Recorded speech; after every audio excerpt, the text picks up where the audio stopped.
Paired after halftime. They can get hot at any time. Shot clock down to 3. Bogdanovic with the step back. Wow. Wow, how pretty was that? He didn't even have his balance though. And it's just balance and just got separation, fade away. Watch that Denver game where he had 48.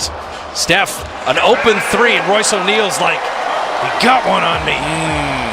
Looney raised his hand. He should. He's the one that got to feed Gobert and just guides that home. That's tough. Rudy Gobert was much more mechanical in the early years of his career, and you have to credit the work he has put in offensively. Much more fluid player. Now he's doing ball handling drills and warm-ups like we watched. In that, Wiggins pulled that string. I mean, these open corner threes have to go if you're going to beat the Jazz. You'd love Draymond to take that floater at some point. 2 defenders staying with Steph. Remember, the Warriors made 27 threes against OKC, the franchise record. And Gobert becoming a factor. See the patience they have offensively. Bogdanovic just made that second defender commit. And that would really help the Dubs. You saw Gobert go all the way out on Steph. Wiggins been struggling on the deep ball. I love the decision to show and go there. He's live now. Andrew in double figures. I think he might have woke him up at halftime.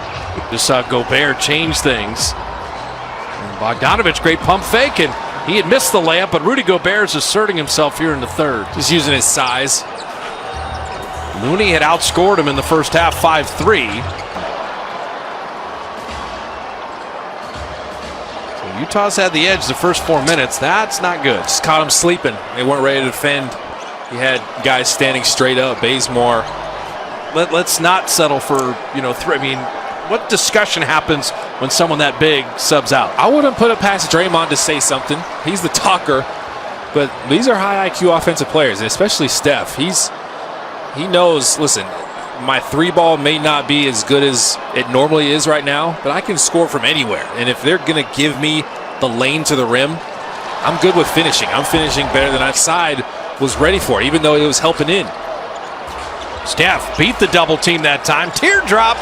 And so Curry's got 22. He left some space in between the 2 defenders.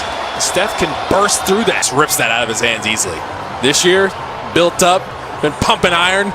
And we're going to get a jump ball here. And he's probably still going to win the jump ball, but Steph didn't even try to jump. Oh, but the Warriors were ready for it as Mulder and Bazemore kind of jumped in.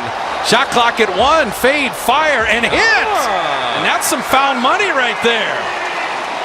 The Warriors have responded since that first time out in the third quarter where it looked like Jazz were making a push.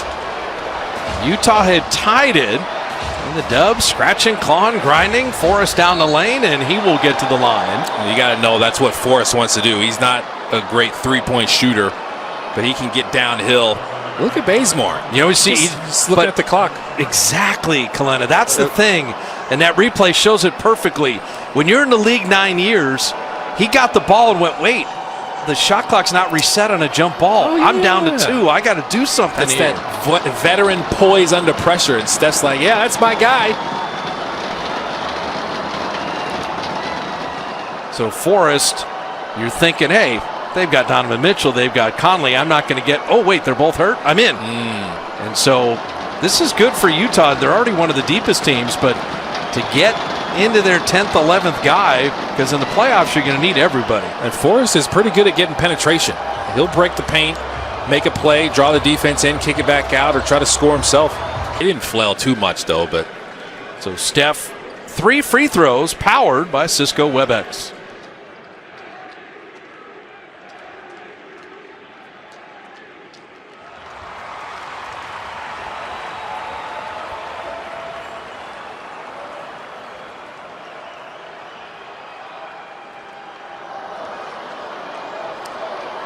You're wondering the other night when Steph had the most points in the fewest minutes of his career, where he had the 49 in fewer than 30 minutes. Clay had his 60 in 29 minutes. Clay had 52 in Chicago in 27 minutes. Lillard had 50 in 29 minutes. It's so impressive how Steph does this, because all the double teams and triple teams, he sees them all the time, but to still be this effective, even though your 3-ball isn't working. So Forrest attacking again. If you don't get that steal, Bogdanovic can make you pay, but Favors rebounding the miss. Yeah, Mulder, the small defender, was on him. Bogdanovich. Ooh. That's over Draymond. That was very well done. How did he find that angle? So Bojan Bogdanovic has 21. Steph has 25. He is so skilled. He's not the fastest guy in the world. See, that naked handoff doesn't work against Utah. They were ready for that. And catch and shoot three, and Mulder able to cash in his first field goal tonight. Well, it actually worked in the first half a good amount of times, but keep moving around. If it doesn't work, find the opening.